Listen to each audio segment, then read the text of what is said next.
देश के प्रधानमंत्री नरेंद्र मोदी 24 सितंबर को मंडी में भारतीय जनता युवा मोर्चा की रैली को संबोधित करने के लिए आ रहे हैं।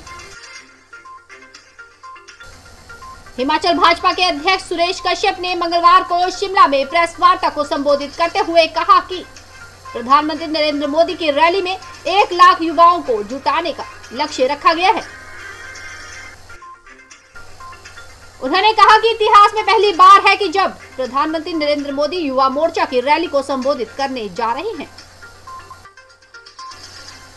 कश्यप ने कहा कि प्रधानमंत्री नरेंद्र मोदी का हिमाचल प्रदेश से काफी गहरा नाता है। साथ ही हिमाचल भाजपा ने प्रधानमंत्री की रैली को भव्य बनाने के लिए सभी तैयारियां पूरी कर ली हैं।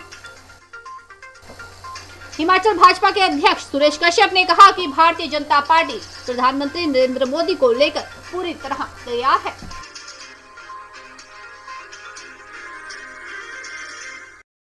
करने वाले हैं और ये इतिहास में पहली बार हो रहा है जब माननीय प्रधानमंत्री जी युवा मोर्चा की रैली को संबोधित करेंगे।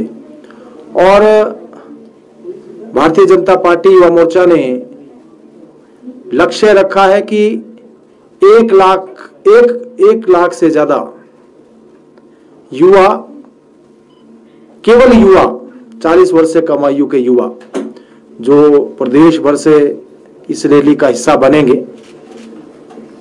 हर बूथ से 20 युवाओं को लाने का लक्ष्य रखा गया है और एक ऐतिहासिक रैली ये होने वाली है। और चुनाव से पहले, क्योंकि हम चुनाव में शीघ्र ही जाने वाले हैं, उस दृष्टि से माननीय प्रधानमंत्री जी का उत्साहवर्धन का एक कार्यक्रम, क्योंकि युवा मोर्चा जो हमारा बाहुबल है, जिसके अंदर एक क्षमता है और चुनाव परिणाम में अपनी तरफ मोड़ने का उनके अंदर मादा है, ऐसे समय में उन युवाओं का उत्साहवर्धन करना निश्चित रूप से पूरे प्रदेश भर में युवाओं के अंदर जहां नई ऊर्जा का संचार करेगा, वहीं पूरे प्रदेश भर से युवाओं का मोबिलाइजेशन इस कार्यक्रम के लिए होगा। और मैं समझता हूं भारतीय जनता पार्टी की सरकार फिर से प्रदेश में विराजमान हो और जो रिवायत बदलने का हमारा लक्ष्य है, निश्चित रूप से उसमें हम कामयाब होंगे।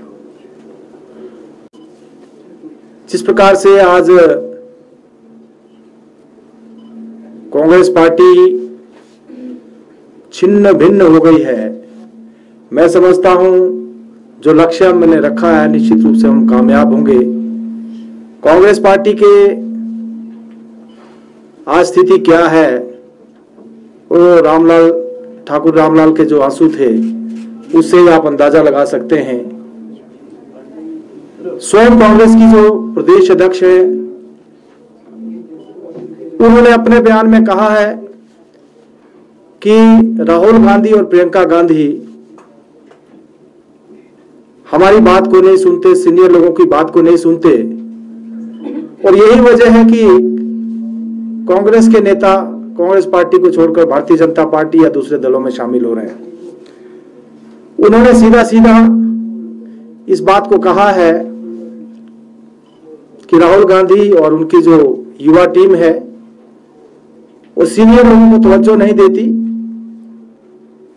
उन्होंने गुलाम नबी आजाद का उदाहरण भी कोट किया है कि गुलाम नबी आजाद ने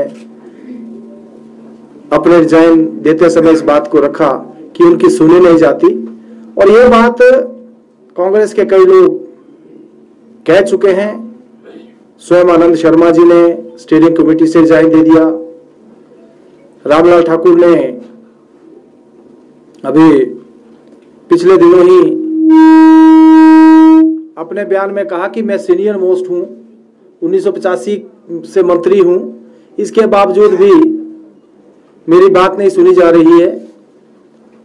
और ये बात भी उनकी सुनने में आई है कि हर गली कूचे में जो है वो पदाधिकारी बना दिए गए हैं। तो निश्चित रूप से आज जो अंदर की बात कांग्रेस पार्टी में जो चल रही है वो सामने मुखर हो रही है, और यही कारण है कि इनके बड़े नेता प्रतिभा जी ने उसके बाद ये भी कहा कि उनका जो बयान था उसको तोड़ मोड़ कर पेश किया, लेकिन ये उनकी पुरानी आदत है।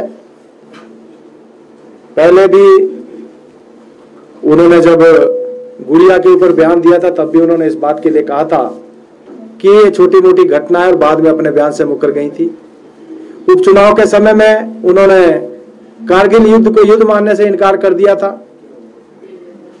इसी प्रकार से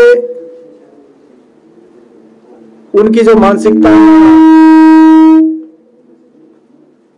उनके ही कुछ परिवार के लोग जो बयानबाजी मुख्यमंत्री को लेकर करते हैं, जिन्होंने कहा कि जयराम ठाकुर किस खेत की मूली हैं, मैं समझता हूं ये जो एक फ्रस्ट्रेशन है वो कहीं ना कहीं इनके बयानों से स्पष्ट रूप से झलक रही है।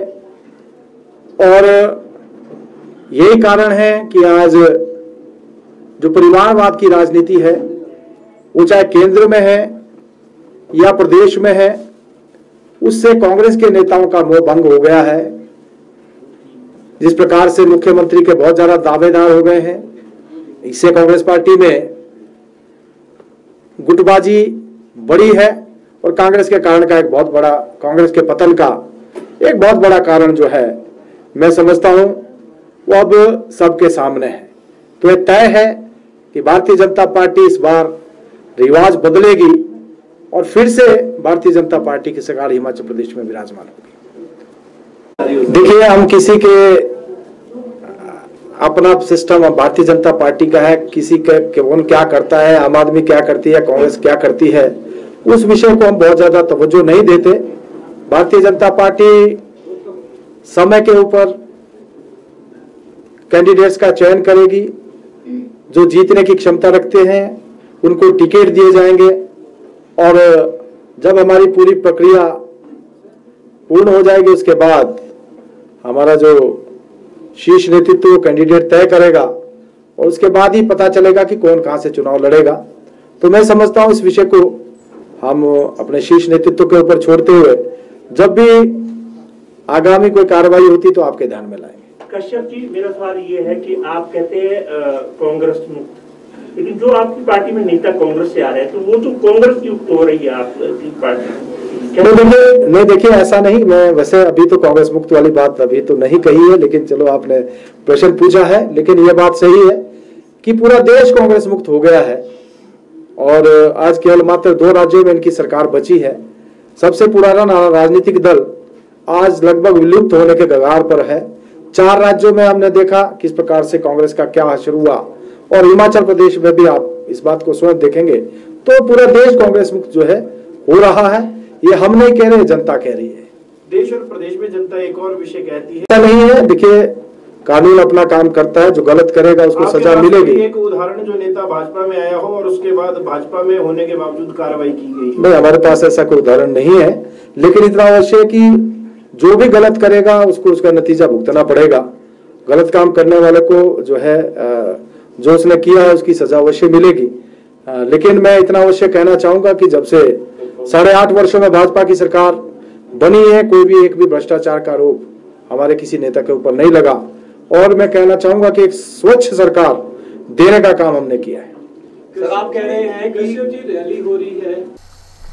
एनस्टार न्यूज़ के लिए शिमला से चमन शर्मा की रिपोर्ट। क्योंकि ये तो विषय नहीं है, लेकिन जहां तक रैली की बात है, रैली भारतीय जनता पार्टी की युवा मोर्चा कर रहा है, और भारतीय जनता पार्टी और युवा मोर्चा एक सफल आयोजन